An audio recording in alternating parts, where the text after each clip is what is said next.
दूसरा जो हुआ है, चूंकि अब 31 दिसंबर की डेट है, वो जो deposit advances to deposit ratio को कैलकुलेट करना है, उसकी डेडलाइन है 31 दिसंबर हर साल, जो लॉ का अंदर फ्लॉ है, वरना तो ये एवरेज होनी चाहिए। तो उसके पहले पहले बैंकों ने दो काम किया। एक तो उन्होंने मैसिव प्राइवेट सेक्टर को लेंडिंग की, इवन के जो प्रिवेलिंग मार्केट रेट से उसने कम रेट्स पे लेंडिंग की।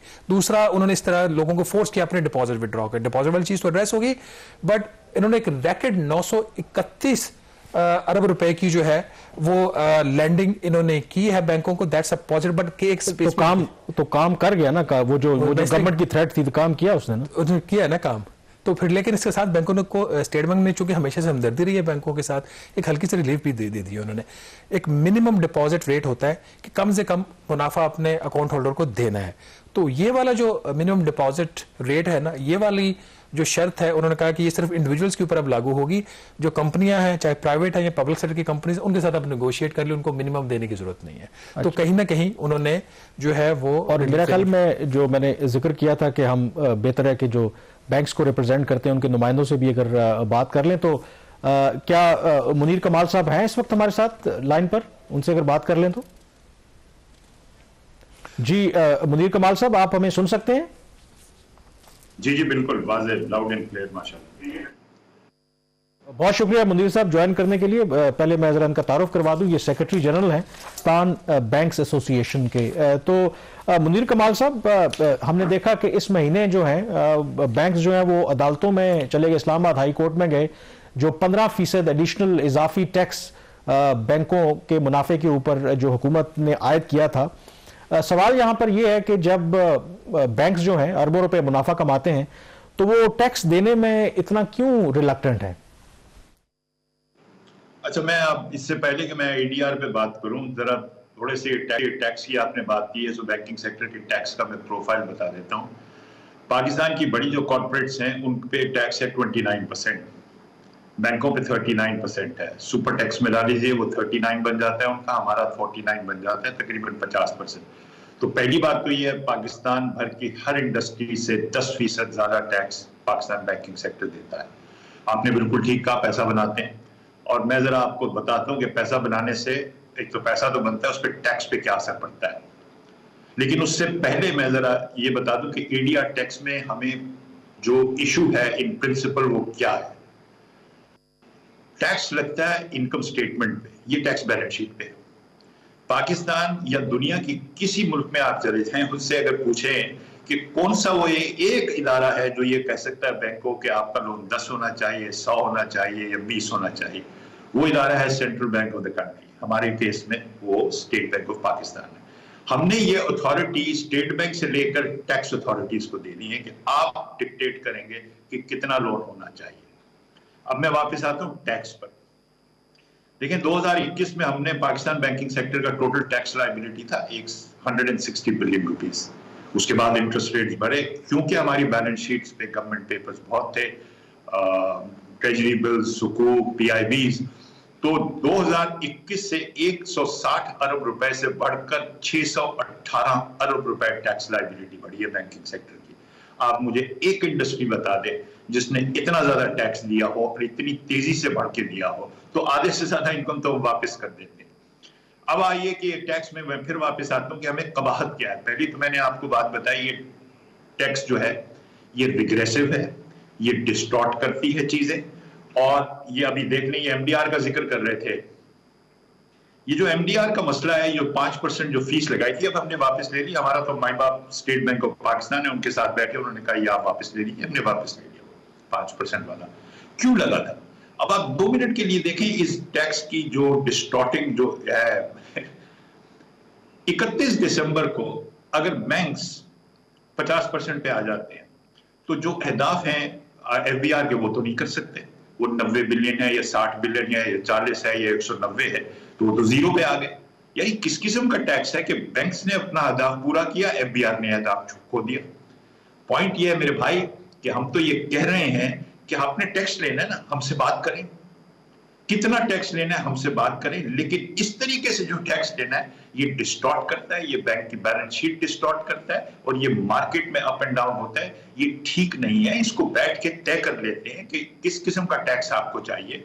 हमने कभी भी इनकार नहीं किया और फिर मैं रिएटरेट करूंगा 600 मुनीर कमाल साहब, आप हमारी डिस्कशन हो रही है जो बैंकों के ऊपर 15% इजाफी टैक्स लगा हुआ है, उसके बाद बैंक्स मजबूर तो हुए हैं कि उन्होंने प्राइवेट सेक्टर को 931 अरब रुपए की लैंडिंग किया, जो कहा जाता है कि एक रिकॉर्ड है।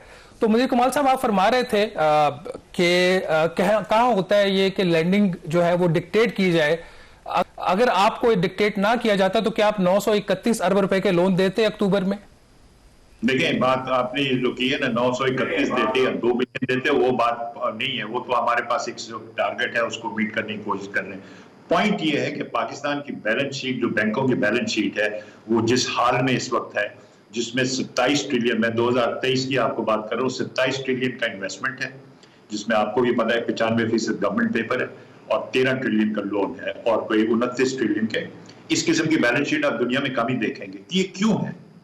ये इसलिए है कि पाकिस्तान के, this is nothing but mere reflection of Pakistan economic problems that we have confronted over many decades. हमारे पास गवर्नमेंट का पेपर आता क्यों है? क्योंकि हुकूमत पाकिस्तान की नीड है कि उनको फिस्कल डेफिसिट अपना पूरा करना है। अब आप देखेंगे 2008 में 24% जो हुकूमत की रिक्वायरमेंट थी वो बैंकों की बैलेंस शीट से पूरी हुई थी। 2023 में 83 और 84% of the government requirements were taken from the banking sector. तो एक तो आपने भरमार कर दिया गवर्नमेंट के पेपर का, और ये तो अभी आप प्रॉफिटेबिलिटी की बात कर रहे हैं, 2 साल से बड़ा, उससे पहले तो नहीं था। तो ये रिफ्लेक्शन है पाकिस्तान की इकोनॉमिक प्रॉब्लम्स का। पाकिस्तान में लोन कम क्यों है? इंडिया में और बांग्लादेश में कुछ 78% एडीआर है, हमारे यहाँ 50 भी नहीं है, 50 हो जाए शायद। अब क्यों है ऐसा? इंडिया और बांग्लादेश का जीडीपी ग्रोथ रेट पिछले 15-16 साल में 6.3 और 6.4 एवरेज है। आपको पता है, मुझसे ज्यादा पता है, 2.5-3% से ज्यादा हमारा नहीं है। और उसके अलावा जब आज एक और बात देखें, 2008 IMF प्रोग्राम, 2003 IMF प्रोग्राम, 2013 में 2019 IMF program, and as we speak 2024 IMF program. जब भी IMF प्रोग्राम आता है, गाड़ी रुकती है, ब्रेक्स लगती हैं, करंट अकाउंट डेफिसिट को कंट्रोल करने के लिए इंपोर्ट्स घटती हैं और इकोनॉमिक एक्टिविटी कम होती है। मेरे भाई, इकोनॉमिक एक्टिविटी जिस तरह बढ़ेगी, आपका एडीआर बढ़ता रहेगा। इसको जबरदस्ती करने से, मैं फिर आपको कहूंगा, एक डिस्टॉर्शन पैदा होता है। मैं आपको एक बात बताऊं, एफबीआर का, you seriously think FBR is interested कि हमारा एडीआर क्या होना चाहिए? अब मैं उस इदारे की बात करूं जो कलेक्शन कर रहा है, and I have a lot of respect. मैं समझता हूं कि FBR chairman job is one of the toughest job in this country. और इस वक्त एक और भी इसी तरह हमें ये शिद्दत से एहसास है कि आईएमएफ प्रोग्राम में, हमारे आईएमएफ प्रोग्राम की वजह से न सिर्फ हमें अहदाफ पूरे करने में पाकिस्तान को सेटिस्फाई करना है, वॉशिंगटन में एक इदारा आया है आईएमएफ, वो भी देख रहा है हर महीने के इन्होंने कितनी कलेक्शन की। So I have a lot of respect for what FBR is trying to do. ये बहुत टफ जॉब है और मेरी तो नेगोशिएशन भी हुई है, आपको मालूम है, मई जून इस साल में। मैं तो I have come out to see very smart intelligent people, but I am sorry to say they have no interest और ना होना चाहिए। मुनीर कमाल साहब, मैं आपको इंटरप्ट करूंगा ब्रीफली। देखिए, मैं आपको इंटरप्ट कर रहा हूं। सवाल मेरा यहां पे ये, आपने कहा कि डिक्टेशन नहीं दी जा सकती, विच आई एग्री, बट यहां पे एक आपको चॉइस दी गई है और ये कानून के अंदर लिखा हुआ, अचानक से कोई नोटिफिकेशन नहीं आया, कोई आपको किसी ने टैक्स नोटिस नहीं दिया। कानून के अंदर लिखा हुआ है कि आप अगर अपने डिपॉजिट की रेशियो एक हद तक रखेंगे, गवर्नमेंट की लैंडिंग एक हद तक रखेंगे, तो आपको 39% टैक्स देना इनकम के ऊपर, और अगर आप उसको ज्यादा बढ़ाते हैं 55% आपको टैक्स देना है। तो ये तो कानून ने चॉइस दे दी ना आपके ऊपर, आपने नहीं 55 देना, आप 39% दे दें और प्राइवेट सेक्टर को लैंडिंग कर दें। लेकिन चूंकि आपकी लैंडिंग जो है वो रिस्की होती है प्राइवेट सेक्टर को, इसलिए आप प्राइवेट सेक्टर को नहीं देते, या हुकूमत आपको मजबूर करती है, आपके गले पे अंगूठा रखते हैं कि नहीं हमने आपसे पैसे लेने हैं? नहीं, अंगूठा तो नहीं रखती गवर्नमेंट, लेकिन गवर्नमेंट के पास चॉइस क्या है? ट्रेजरी बिल लेने कहीं और से, हमसे ना लें अगले 6 महीने। देखिए, उनकी भी मजबूरी है हुकूमत पाकिस्तान की, उनको भी आना पड़ता है, क्योंकि एक बैलेंस शीट जिस पे पड़ा हुआ है पैसा जो इस्तेमाल किया जा सकता है, वो वहीं आएंगे ना, और कहां जाएंगे? तो ये हम दोनों की मजबूरी है। तो इसके बाद जहां तक प्राइवेट सेक्टर लैंडिंग का बात है, ये 2021 में आया था ना शहबाज, ये कानून 2021 में 5.5% जीडीपी ग्रोथ था, एटलीस्ट स्टेटेड तो 5.5% था। मुझे उसके 2.5 साल की बात की कहानी बता दें कि आईएमएफ प्रोग्राम आया, हमने कंट्रोल किया, हम डिफॉल्ट करने वाले थे, उसको रोकने के लिए इकोनॉमी बिल्कुल came to a standstill. Demand कहां से आएगी यार? तो डिमांड आने के लिए एक सस्टेन्ड इकोनॉमिक ग्रोथ आएगा, ठीक है, वो आप बात सही है आपकी कि थोड़ा बहुत प्रेशर पड़ता है तो हम करते हैं, लेकिन क्या होगा, जबरदस्ती 50 पे आ जाएंगे, अगले क्वार्टर फिर गिर जाएंगे।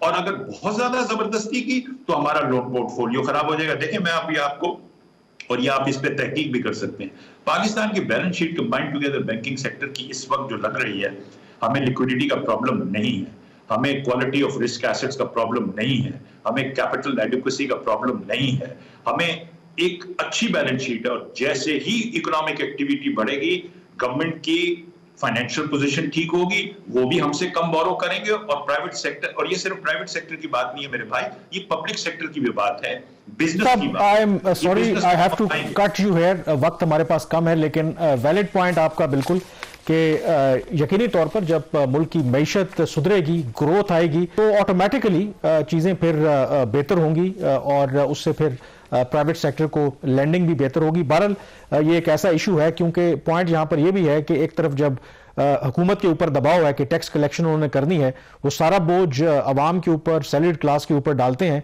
तो वो तबका जो अरबों रुपए मुनाफा कमा रहा है, तो उनको भी ये बर्डन शेयर करना चाहिए। ये भी एक ऑफ कोर्स आर्ग्यूमेंट है। बहरहाल प्रोग्राम जो रिव्यू